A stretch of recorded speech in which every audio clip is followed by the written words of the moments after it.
Martha Stewart to Han Solo himself. Today on Rankworthy, we're counting down the top 10 celebrities you had no idea were secret stoners.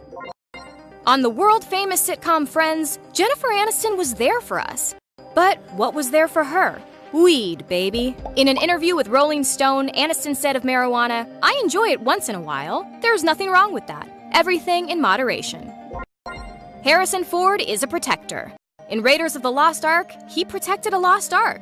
In Star Wars, he protected the fiercest soldiers of those Star Wars.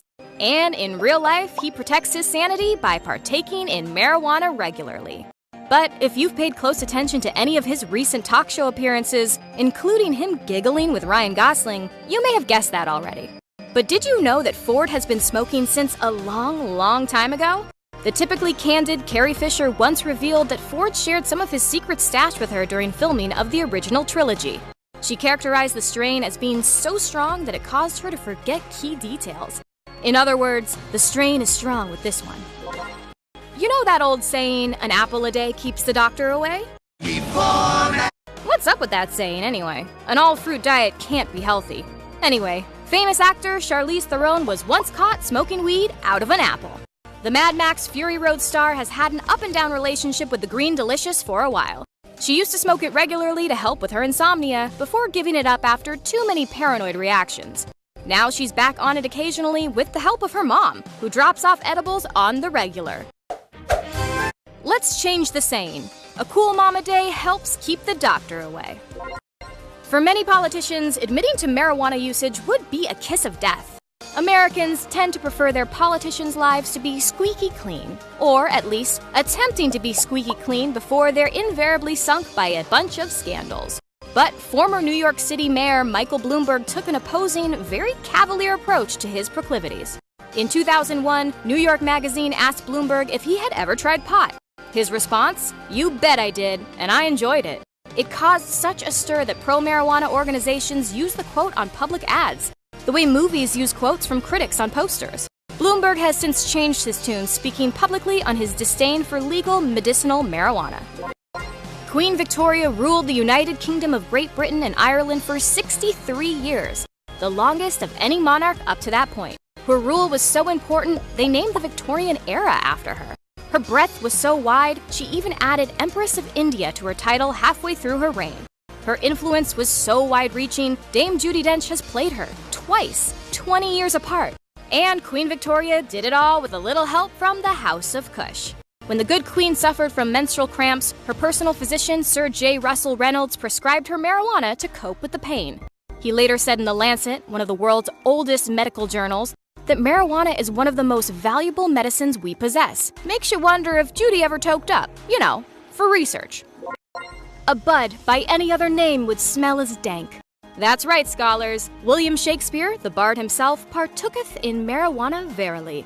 So when he was busting out classics like Hamlet, Romeo and Juliet, and A Midsummer's Night's Dream, he was doing it with one very helpful co-writer. When researchers visited Shakespeare's home in Stratford-upon-Avon, they found 17th clay century pipes on the premises. Inside of these pipes? That's right, traces of marijuana.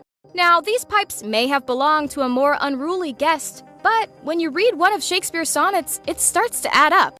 Why write I still all one, ever the same, and keep invention in a noted weed? Quick question, friends. What's Kirsten Dunst's character's name in the Spider-Man film saga? For those of you who don't remember, it is, in fact, Mary Jane, which is, in fact, a slang term for marijuana. Does that have something to do with Dunst's affection for the substance? That's probably one of those chicken or the egg scenarios we'll never know.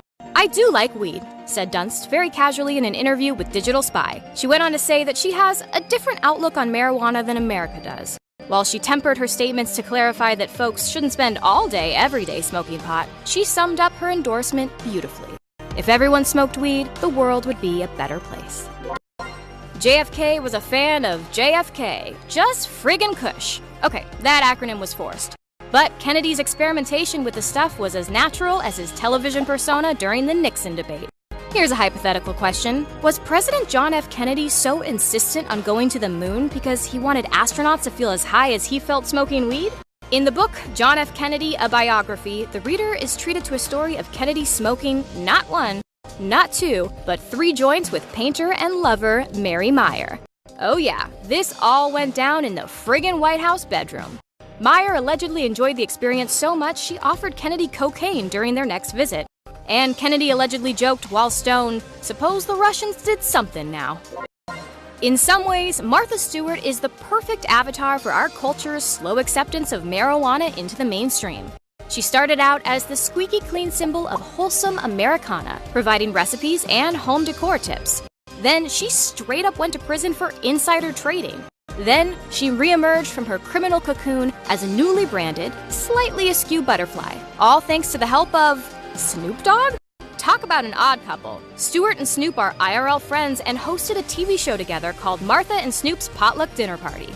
On the show, Stewart tried on grills and drank 40s, and while she claims she never partook in weed, she also says she for sure got a contact high from Snoop.